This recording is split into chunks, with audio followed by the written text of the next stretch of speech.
ke panel biasa ya. Nah, ini saya minta Kamal karena ini memang sudah lama ditinggalkan orang ya, tapi saya minta Kamal tolong disiapkan juga ini. Ada kelihatan di layar nih. Panel biasa ini, bukan panel RDL. Ya, ini juga mana tahu di tempat kita ada digunakan ini. Oke, kita masuk ke traditional panel data. Ya, ini mungkin bagi bapak-bapak, ibu-ibu yang mengajar mata kuliah time series ini dibutuhkan ini. Tapi kalau untuk publikasi sepertinya kalau level sudah advance agak susah kita menggunakan model ini ya. Oke, yang kita pelajari di sini adalah apa kelebihan panel data, kemudian bagaimana flow-nya. Kita lihat di sini ada traditional panel data, kemudian kita pilih mana yang paling bagus ya, kemudian kita lakukan estimasi terhadap model panel ini. Ya. Oke. Nah, sebagaimana dijelaskan sebelumnya, panel ini adalah kombinasi antara cross sectional dengan time series. Ya, kalau kita di di penyusunan datanya adalah dari time series dulu setiap daerah atau setiap negara, baru diikuti oleh time series negara atau daerah lainnya. Ya. Oke. Nah, tapi kalau kita gabung tahunnya dulu, ya misalnya Aceh 2000, Sumatera Utara 2000, Sumatera Barat 2000 sampai ke Papua 2000, dilanjutkan dengan tahun 2001 Pak Aceh, Sumatera Utara 2001 dan seterusnya. Nah, itu sebenarnya bukan ke panel ya, tapi kepada pool data.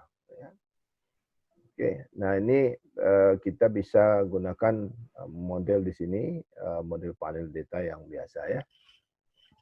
Oke, ini adalah cara kita menulis panel data ya, biasa ini bahwa kita ada cross section, ada time series-nya ya. Nah, di sini ada ada satu lagi kalau mau lebih canggih menulisnya, kita buat dalam bentuk vektor. Ya, kalau kita dalam bentuk vektor berarti ada variabel, banyak variabel atau ada beberapa variabel di variabel bebasnya. Oke. Apa kelebihan panel data? Panel data itu kita bisa mendapatkan sampel yang lebih panjang, ya. Kemudian kita bisa mendapatkan hasil yang lebih baik, ya. Kemudian kita bisa menghilangkan efek terjadi multikoneritas. Kenapa? Karena adanya variasi data yang lebih bagus. Nah, karena kalau kita misalnya tanya 3 orang berapa usia dalam satu kelas, itu bisa saja sama usianya 20, 20, 20. Itu terjadi perfect multiconarity. Kalau perfect multiconarity berarti kita tidak bisa mendapatkan koefisien estimasi. Nah, kalau efisiensi kita sampel kita panjang, maka kemungkinan kita mendapatkan hasil yang lebih efisien. Yaitu efisiensi itu dilihat dari standar error yang lebih kecil ya. Nah, dengan sampel yang panjang, apabila kita kurangi dengan variabel bebas, maka kita dapatkan degree of freedom yang lebih banyak ya. Oke,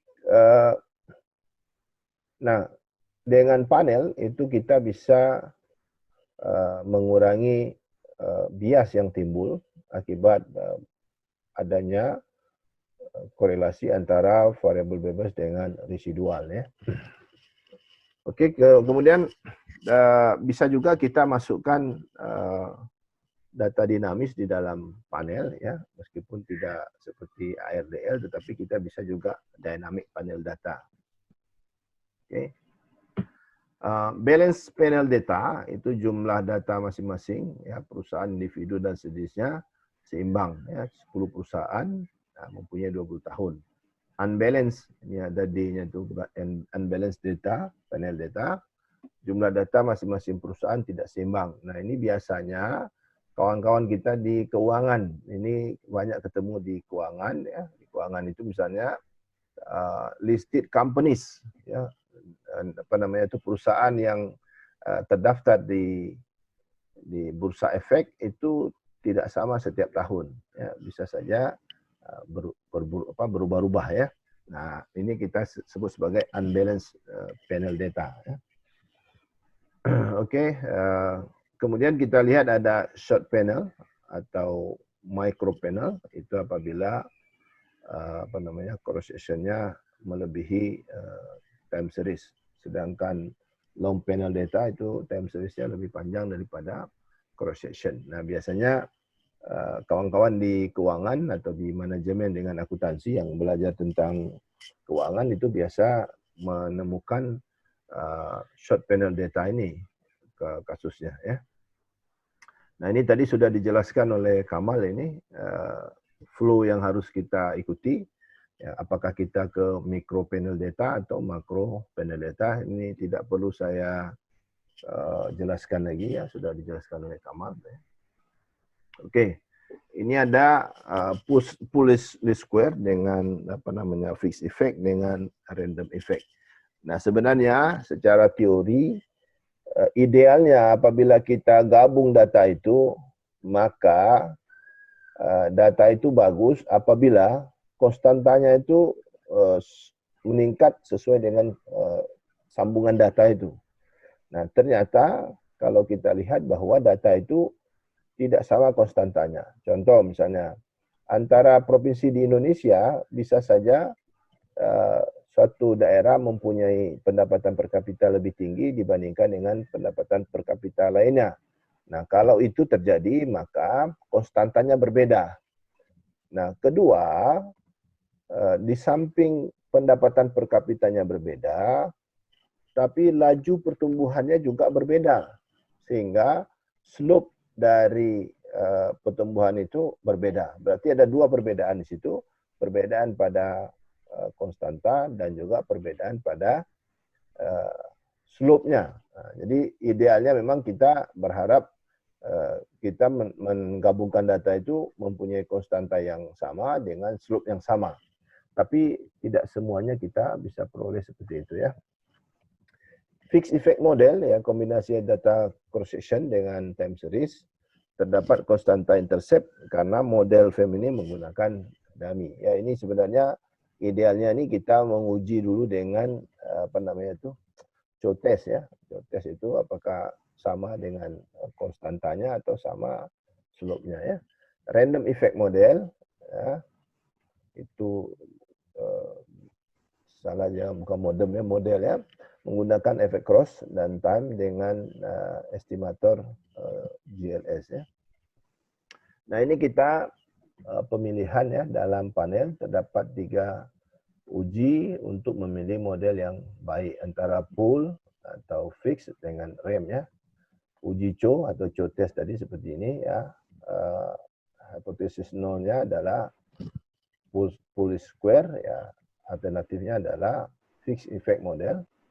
Ya, kita gunakan F distribusi ya, kemudian menggunakan uji Hostman ya, H0-nya adalah random effect model, berarti H-nya adalah fixed effect model menggunakan distribusi F, atau kita bisa juga menggunakan distribusi chi-square ya. Kemudian uji LM, H0-nya adalah pool, sedangkan alternatif hipotesisnya adalah random ya. Kita menggunakan distribusi chi-square ya.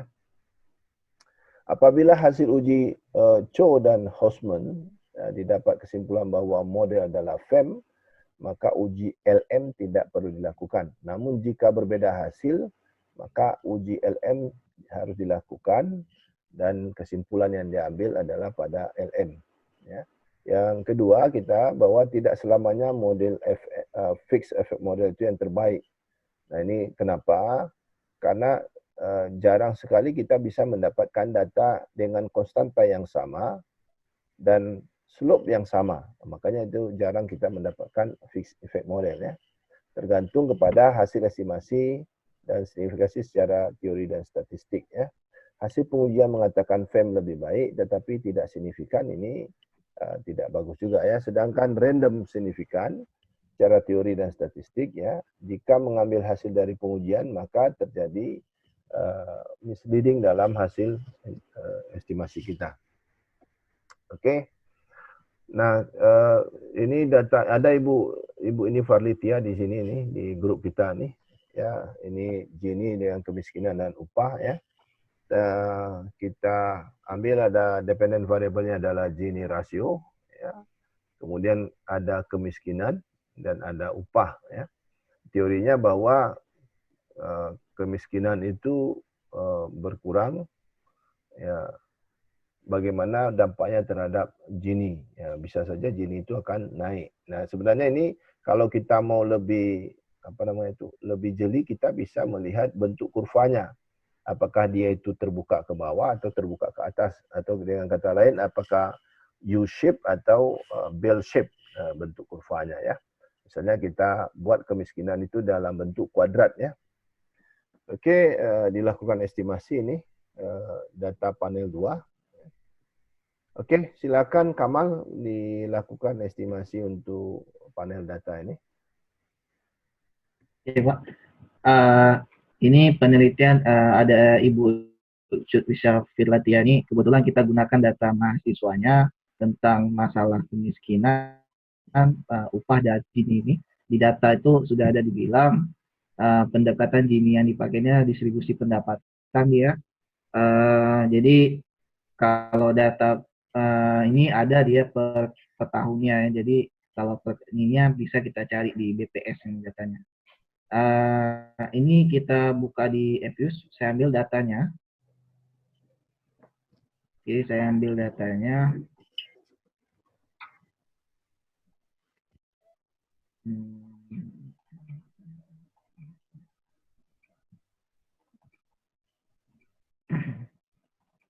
Itu ada data panel 2, coba kita lihat.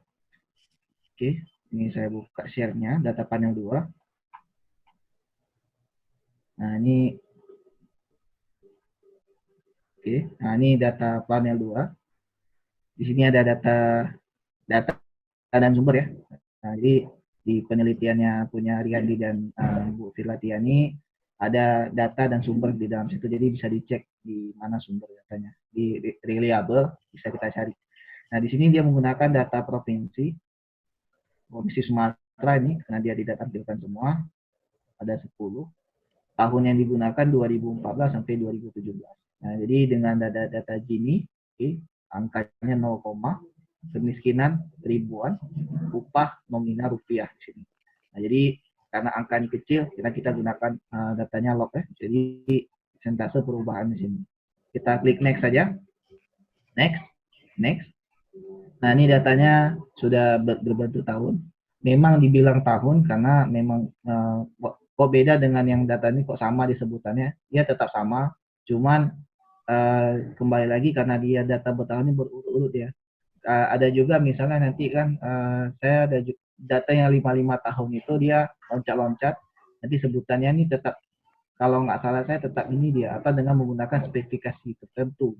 Nanti 5 tahun sekali dia loncat. Nanti frekuensinya adalah di sini ya bukan annual, berubah lagi. Nah, ini kalau data sudah benar kita klik finish saja.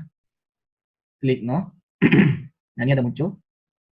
Dari 2014 sampai 2017 menggunakan jumlah wilayahnya adalah 10, 40 lokasi totalnya. Nah, di penelitian ini dependen kita adalah Gini, sedangkan independen kita adalah kemiskinan dan upah. Jadi apabila hipotesisnya apabila kemiskinan bertambah, maka ketimpangan pendapatan yang digunakan Gini rasio itu makin bertambah, makin melebar. Jadi semakin banyak orang miskin, ya semakin timpang. Ya. Kemudian salah satunya untuk mengontrol supaya Gini itu ketimpangan pendapatan itu berkurang, itu dengan menggunakan upah minimum. Jadi kalau ada upah minimum itu terus bertambah sesuai dengan koreksi per tahunnya dengan inflasi, itu bisa mengurangi angka ketimpangan ini Gini rasio. Jadi kemiskinan berpengaruh positif upah itu berpengaruh negatif. Itu harap kita cari. Nah, caranya sama seperti dengan panel. Ini kita klik dulu Gini, kemiskinan dan upah. Kita klik kanan, kemudian klik open sebagai test equation. Nah, ini langsung dia muncul. Nah, karena dia metodenya kita gunakan OLS, sebenarnya penyebutannya adalah OLS atau PLS ya, Full Least Square. Satu lagi namanya adalah FEM, Fixed Random Effect, dan satu lagi yang muncul namanya random. Nah, jadi ada dua cara. Ini sebenarnya masalah teknik ya, jadi jangan bilang ini salah, itu salah, tidak. Sebenarnya ini dengan masalah teknik yang paling terbaru yang seperti ini. Nah, dulu, yang zaman sekali belum muncul panel seperti ini, kita menggunakan tekniknya adalah full. Jadi kalau mungkin dulu pernah pakai dari FX 4, 5, 6, 7, itu tidak muncul yang tampilan gini. Mungkin 7 sudah ada, tapi saya belum coba. Dulu tampilannya harus klik dulu kolamnya, klik dulu wilayahnya, pakai tanda tanya, tanda garis, kemudian kita run. Padahal kalau misalnya nanti ditanya, apa beda ini sama dengan hasil ini? Sama. Cuman lebih rapi yang model yang kita buat ini, yang terbaru. Jadi apa yang diminta, misalnya hasil dari input per individunya, misalnya, ya udah kita tinggal ambil ada di sini. Tapi kalau yang punya lama munculnya di bawah, jadi tidak ada yang berbeda sebenarnya. Tapi lebih rapi yang ada di sini. Nah, spesifikasinya kita gunakan dependency Gini, kemiskinan dan upah. Jangan lupa ingat di model tadi kita adalah menggunakan log, semi log di sini. Lin log ya, istilahnya namanya lin log, linear. Sebelah sini linear, ini adalah log. Oke, karena angkanya besar, kita coba ininya. Setarakan ya dengan angkanya. Log. Nah, ini sudah sesuai dengan model yang apa yang ditulis dengan penelitian Riyandi dan Filatia tadi tahun 2020 seperti ini. Pendekatan modelnya adalah teknik estimasinya OLS least square dari tahun 2014 dengan 2017. Nah, kita klik ke panel option. Nah, ini adalah spesifikasinya. Kalau kondisinya cross sectionnya non, ini adalah non, oke. Itu maksudnya adalah dan periodnya non, itu menandakan kita harus pilih dulu nih. Sebenarnya kalau kita masuk ke bagian Pagan, misalnya kita bilang di uji LM, itu secara tidak langsung menggambarkan apakah kita boleh gunakan efek atau tidak.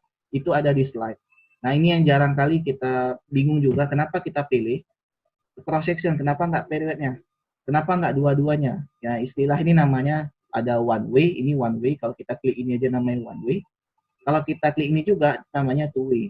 Kalau ini aja kita klik tetap namanya one way.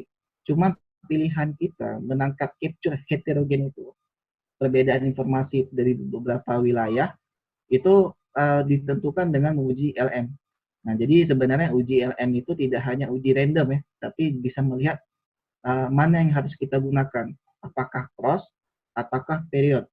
Apakah kita pilih period aja, ataukah kita dua-duanya. Nah, jadi tergantung kita. Jadi estimasinya itu seharusnya muncul di situ. Jadi banyak orang tanya tanyakan sama saya juga, Pak Kamal ini kira-kira gunakan apa ini? Yang nonnya apa periodnya? Biasanya kan kita gunakan pasti kita ubahnya ini. Tapi apa dasar? Nah, itu yang pertanyaannya. Nah, ini kita run dulu coba dengan kondisi kosong. Kita run. Ini dia muncul hasil ini. Nah, ini namanya hasil full square, PLS kita bilang, atau panel square, apapun itu, garis miring OLS, terserah ini, tapi istilah pendekatannya adalah itu. Yang maknanya adalah dia tidak melihat efek dari wilayah dan waktu. Jadi hanya sebatas data. Nah, OLS itulah kelemahannya, dia kekurangan dia di situ. Nah, makanya muncul ada namanya fix, sudah mulai memperhitungkan cross sectionnya, efeknya, kemudian waktunya juga sudah diperhitungkan, sedangkan random ada perbaikannya. Jadi disinilah yang orang mengatakan di sini tidak ada lagi efek, jadi non-non ya, kosong. Nah, untuk menentukan kita ada efek atau tidak, itu bisa kembali saya bilang ada di slide paling belakang. itu mengujinya dengan di view, kemudian masuk ke fixed effect, random testing, kemudian masuk kepada omitted random effect ini. Ini kita klik, muncul ada beberapa pilihan. Kalau EVIS lama dia harus kita isi dulu namanya LM test dulu. Itu harus lewat log dan olah data lagi biasa. Nah, di sini kita dikasih tahu. Ini ada namanya alternative two side, one side. Nah, di sini ada dibilang dia, ada cross section, ada time series, ada yang keduanya. Nah, kalau kita ikutin Gus Pagan, itu katanya bahwa lebih baik kita menggunakan efek itu one way. Kenapa? Ini signifikan. Ini signifikan. Kalau dia berada di cross section. Berarti kita kalau mau klik yang time seriesnya untuk one way, itu hasilnya nggak bagus katanya. Nah, ini tidak disarankan. Atau pilih cara yang kedua, menggunakan keduanya, jadi dua-duanya aktif. Nah, tetapi dalam biasanya penelitian kita, FEM atau random itu gunakan namanya cross section. Ini paling banyak kayak gini ya. Makanya kita kan biasanya karena sudah lihat dari orang atau dari beberapa penelitian, tinggal klik aja. Cuman what the reason? Apa alasannya kamu memilihnya? Ini salah satu alasannya. Kenapa kamu pilih cross sectionnya yang diubah, bukan time-nya? Nah, inilah dia salah satunya. Jadi pas kita pilih cross sectionnya, maka one way yang kita ambil, berarti cross-nya yang dihitung efeknya, time series-nya tidak. Nah, ini jadi penting. Di samping itu juga memang hasil jawaban ini untuk kepada random. Nah, ini saya kembalikan ke estimasi pertama, menggunakan adalah tulis. Jadi ini yang diubah nanti. Menurut dari hasil Gus Pagan, ini aja yang diubah. Ini tidak perlu diubah. Jadi hanya satu saja yang diubah, cross section-nya. Nah, ini kita run dulu tadi. Nah, ini sudah dapat bahwa hasil kemiskinan itu berpengaruh positif, tapi tidak signifikan. Kemudian upah adalah negatif dan signifikan di tingkat 10%. Nah, ini kalau S-square ini jangan dipertanyakan ya, karena saya juga bingung kenapa harus mencapai 60%, padahal kalau kita lihat data kesehatan, itu R-square-nya itu hanya sekitar 1% loh. Variabelnya sudah 7, tapi 1% penelitian punya. Tetap terpublish Scopus dia. Tidak ada masalah, karena yang penting nilai adjusted yang kita dapatkan itu layak modelnya, dan F statistik kita tuh bagus. Kalau F statistik kita ini minus, adjustednya itu minus, walaupun berapapun angkanya tidak ada masalah, tapi ini minus, ini sudah pasti hasilnya jelek. Berarti model kita tuh tidak layak, salah misspecifikasi. Jadi kita harus buat ulang lagi dan run ulang lagi. Nah, jadi bisa jadi karena variabel atau mungkin cara pendekatannya kita salah. Nah, jadi berapapun angka yang keluar ini tidak jadi masalah dia. Yang penting adalah bagaimana kita mendapatkan what's the point? Apa poin kita di sini? Oh, saya mau mencari nilai dari pengaruh dari variabel ini. Apakah dia memiliki tanda positif atau negatif? Di situ kita cari. Tapi ini juga jadi pertimbangan goodness of fit-nya. Nah, jadi kelayakan modelnya juga pertimbangan. Selama dia positif, adjustednya tidak ada masalah. Asal dia jangan menuju negatif. F-statnya juga bagus. Kalau DW ini tidak diabaikan aja karena jarang. Karena untuk FEM, PLS, FEM, dan REM itu tidak diperlihatkan.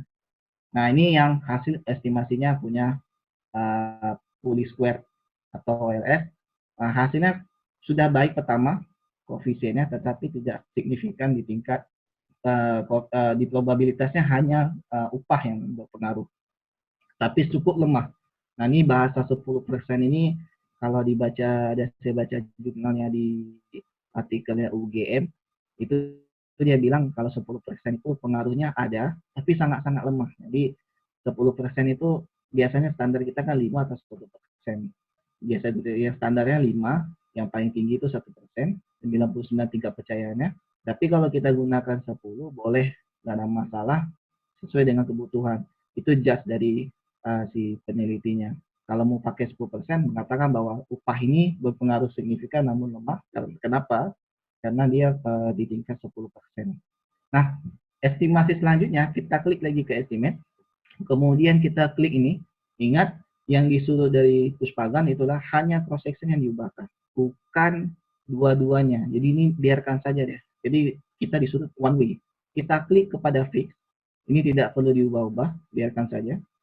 Kalau memang ada kebutuhan, nanti diubah dia. Kalau saya bilangnya namanya digosok, gitu kan. Jadi dibersihkan apakah bisa lebih bagus atau tidak.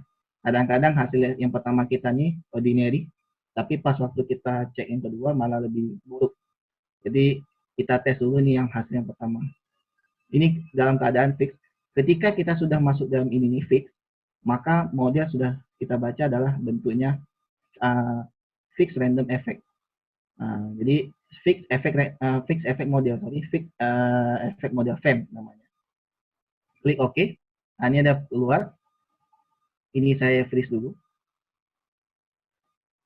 Oke.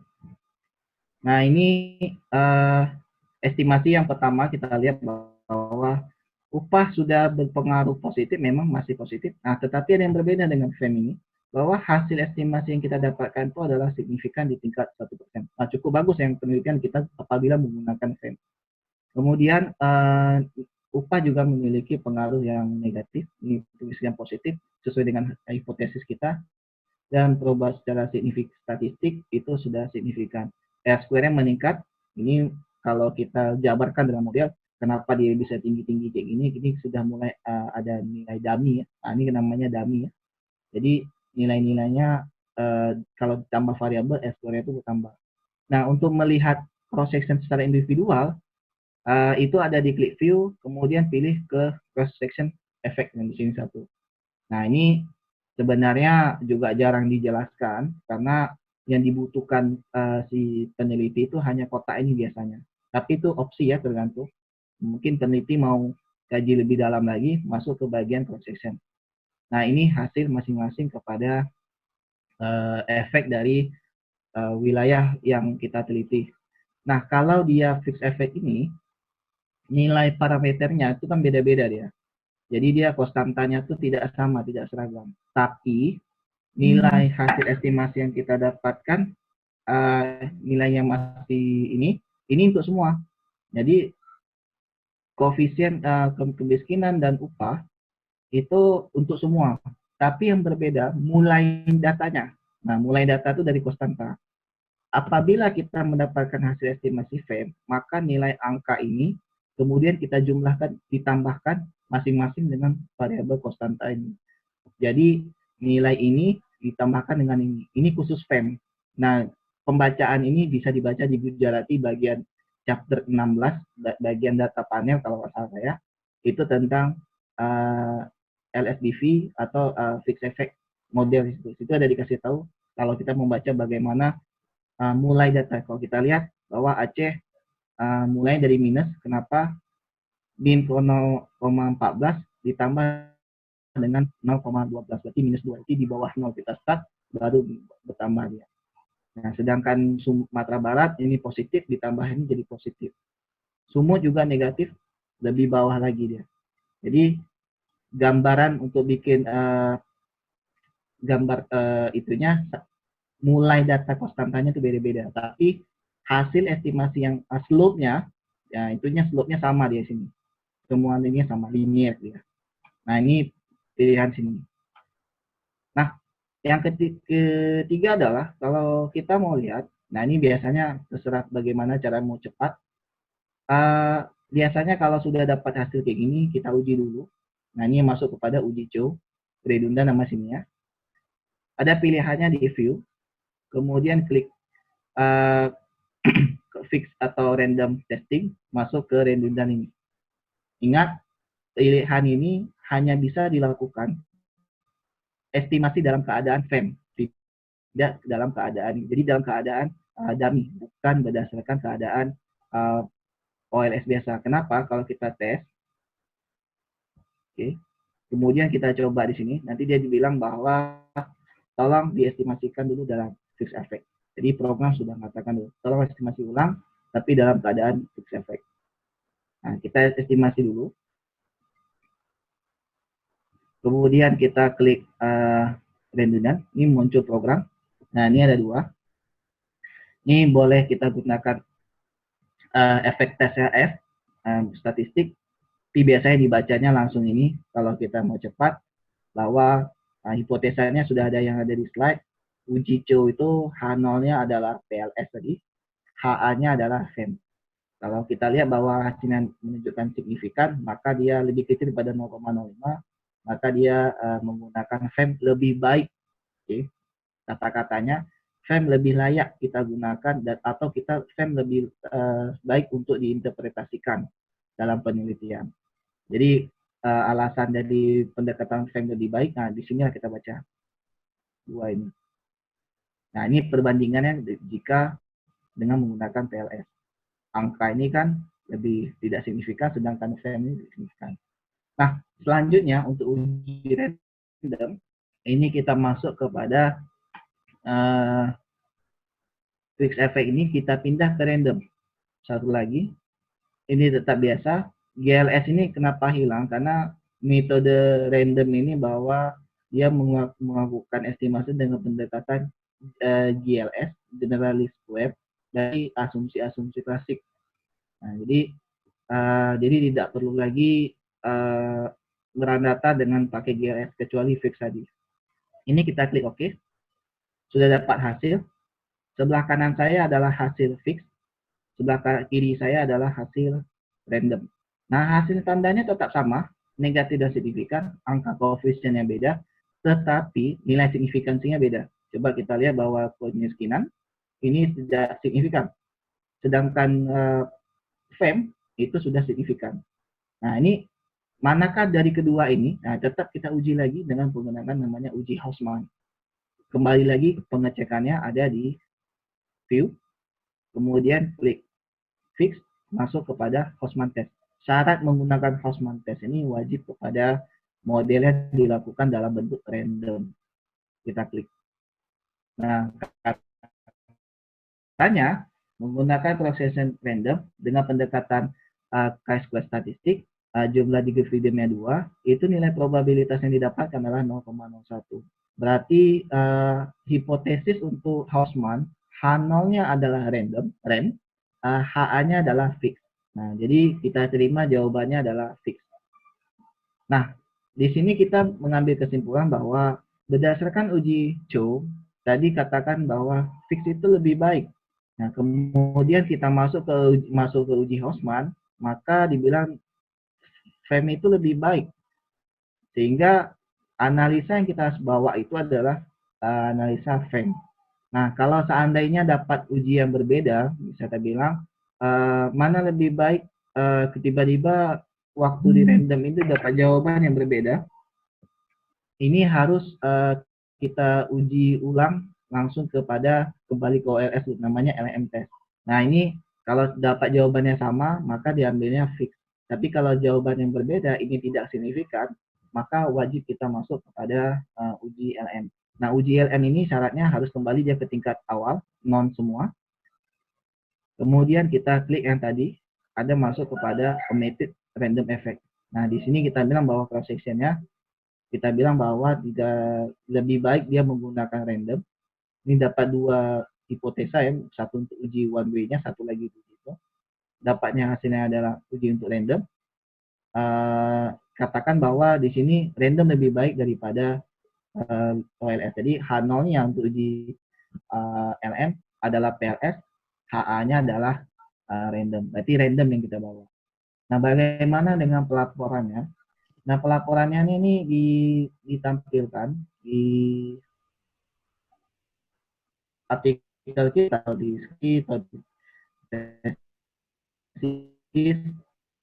itu pertama dulu, kemudian baru masuk kepada hasil estimasi. Estimasinya bisa tiga-tiganya langsung, kasih nampak gambaran bahwa si peneliti memberikan gambaran ini ada 3 estimasi, pengujinya di bawah. Itu di artikel internasional juga Scopus rata-rata juga ditampilkan uji random, uji fix sama uji uji fix sama uji random, itu dua-duanya diuji. Nanti di bawahnya ada catatan bahwa penelitian ini ada uji Hausmann-nya dinilai angkanya sekian, maka yang dipakai adalah uji hasil estimasi model FEM. Nah, pertanyaan yang paling sangat krusial, nah ini kembali ke pribadi ya, saya sebenarnya kalau ditanya, Pak Kamal ini kira-kira ada nggak asumsi klasik? Saya kalau pribadi tidak pakai asumsi klasik. Kenapa? Karena ini program sudah dibentuk berdasarkan pengetahuan ekonometriknya. Jadi kalau kita kembalikan dia model yang bentuk fix, jadi asumsi klasik yang diuji itu hanya ada residual diagnostiknya, itu hanya ada normalitas CSD, Arellano dan Bond, heterosdasitas. Ini tidak berlaku untuk fix. Random dan fix hanya ada berlaku cuma normalitas. Nah, kalau Bapak dan Ibu mau menguji asumsi klasik ini jangan salah Pak ya, karena kebanyakan Bapak dan Ibu saya temukan itu ada artikel dia melakukan run data ada asumsi klasiknya. Tetapi waktu kita lihat dengan program dia menggunakan program EFIS, pertanyaannya adalah bagaimana dia bisa membuat hasil estimasi dengan asumsi klasik itu dari yang punya itu. Ternyata dilakukannya itu salah. Dia run data dengan OLS dulu, kemudian diambil asumsi klasik. Kenapa? Kalau kita menggunakan data OLS, tadi saya ubah, seandainya ini saya ubah datanya, jadi unstruct ini, pilihan menunya itu ada. Pilihan menunya itu langsung ada. Ini saya lock tadi.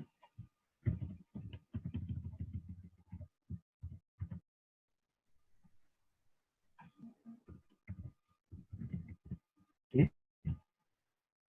Nah, pilihannya hasilnya sama dengan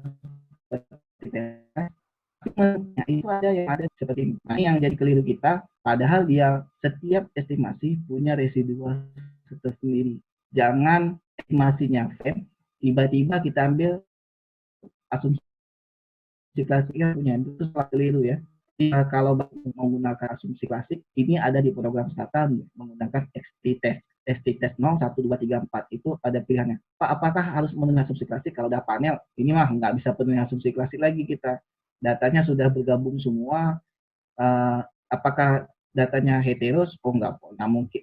Homos nggak mungkin lagi kita. Data sudah heterogen, sini kan beragam-agam. Beda provinsi, beda lagi dia. Apakah datanya ini aman, normalitasnya belum tentu bisa jadi normal atau tidak.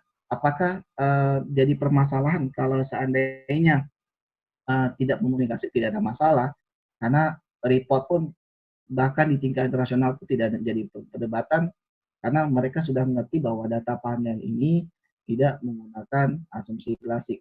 Boleh dibaca di bagian di Gujarati itu dia tidak menjelaskan tentang itu, dia tidak mengatakan itu karena uji asumsi klasik itu hanya berlaku ketika datanya dalam bentuk fully square atau kita dalam bentuk cross section maupun time series. Jadi 3 data biasa. Tapi kalau sudah masuk fix atau random, asumsi klasiknya itu di EFIS tidak ada, hanya ada normalitas. Sedangkan yang pilihan ini dia tampilkan di dalam artikel 3 ini histogram serial ini.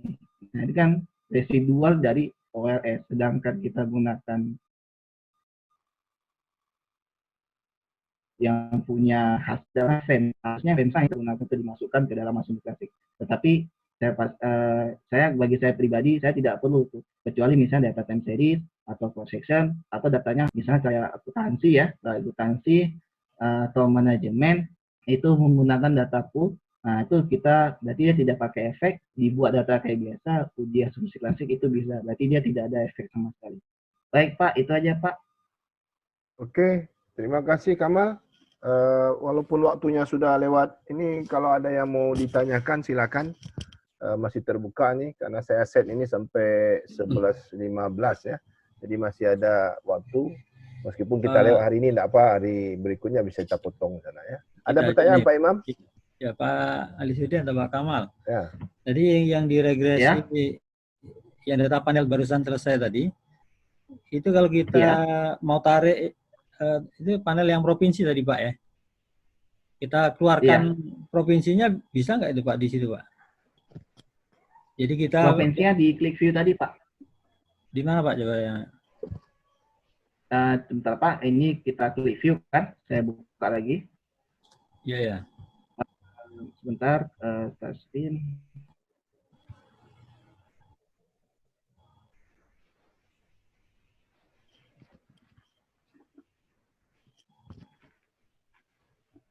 Sebentar Pak ya. Ya Pak, ya Pak. Saya ulang datanya.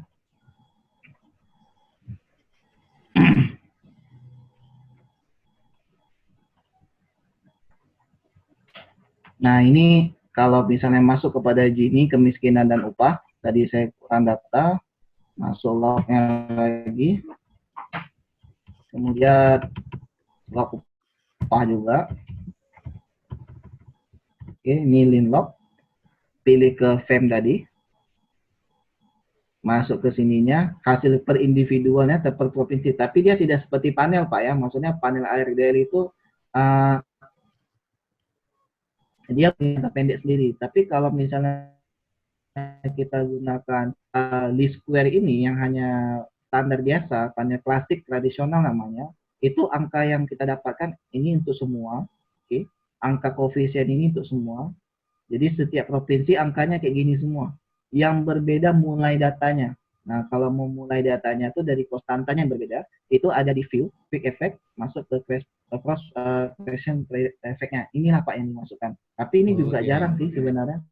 Juga jarang ditampilkan karena tidak ada juga punya meaning memulai data ini. Hanya kalau mungkin kalau kita ada buat buku ekonometrika untuk menjelaskan kepada mahasiswa bahwa starting provinsi itu beda-beda, tetapi cara mendapatkan estimasinya setiap perlakuannya apabila ditambah upah maka dia akan mengalami penurunan sebesar angka yang sama. Jadi slope-nya sama tapi startingnya beda dia. Itu sih Pak yang beda-beda Pak ya. Tapi kalau misalnya dapatnya random, nah angka yang dimulai itu tidak ditambahkan. Jadi angka efek ini aja digunakan. Jadi misalnya saya gunakan angka random tadi, saya ubah ke random Pak. Oke. Kemudian ini random ini dia langsung dia gunakan angka yang ada di sini. Starting point-nya langsung di sini. Nah, dia tidak ditambahkan. Khusus Swiss effect FEM tadi bahwa ini ditambah dengan konstanta. Tapi kalau misalnya random, dia langsung dari sini. Jadi langsung aja dia. Kalau dia menggunakan Pulli square, jadi PLS tadi, nah ini konstanta ini milik semua. Jadi mulainya dari satu. Jadi hanya muncul satu garis. Kalau dari FEM muncul beberapa garis per provinsi, tapi berdasarkan konstanta ditambah efek. Sedangkan random hanya efek saja yang digunakan. Nah, itu Pak. Ya, makasih Pak. Oke, Mal. Ya, Pak. Mal, Kamal. Ya, Pak. Ada pertanyaan tadi, kenapa kita tidak uji stasionaritas? Tanya. Yang di sini, Pak? Ya. Nah, di sini tidak perlu, karena kan ini modelnya dalam pendekatan least square. Kalau di sini tidak perlu lagi uji stasionaritas, berbeda dengan masuk dengan model time series. Karena ini diasumsikan bahwa penelitian ini kalau datanya bukan stasioner sih, karena menggunakan data pendekatan tradisional itu tidak perlu. Nah, jadi jangan keliru kalau misalnya kita masuk FEM atau random, itu tidak perlu uji-uji seperti ini. Kecuali kita sudah masuk kepada model time series seperti panel ARDL atau panel VAR atau panel apa yang sebutannya dalam masuk ke wilayah time series. Jadi ini kan namanya panel tradisional, namanya kan. Jadi ujinya ya, hanya sederhana, run terus datanya, tidak ada diuji stasionaritas khusus untuk panel ARDL, panel VAR, panel VECM. Mungkin nanti ke depan kita bisa buat CS ARDL processor itu tadi ada disinggung di sini.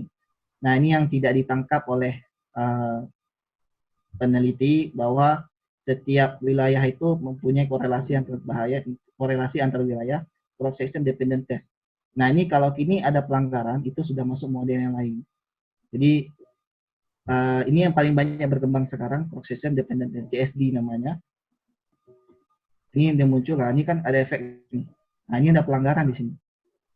Kalau kita ada data seperti ini, gunakan panel ARDL, itu kebetulan ada cross-section yang menggunakan FEM ini, maka kita dilarang kita menggunakan estimasi dijelaskan ini. Jadi kita harus pindah, karena ada syaratnya kalau mau uji kausalitas, tidak boleh dengan uji kausalitas yang kita klik kanan, kemudian klik grup, ada kausalitas itu tidak. Kita langsung kepada panel Dimitri-Hurlin.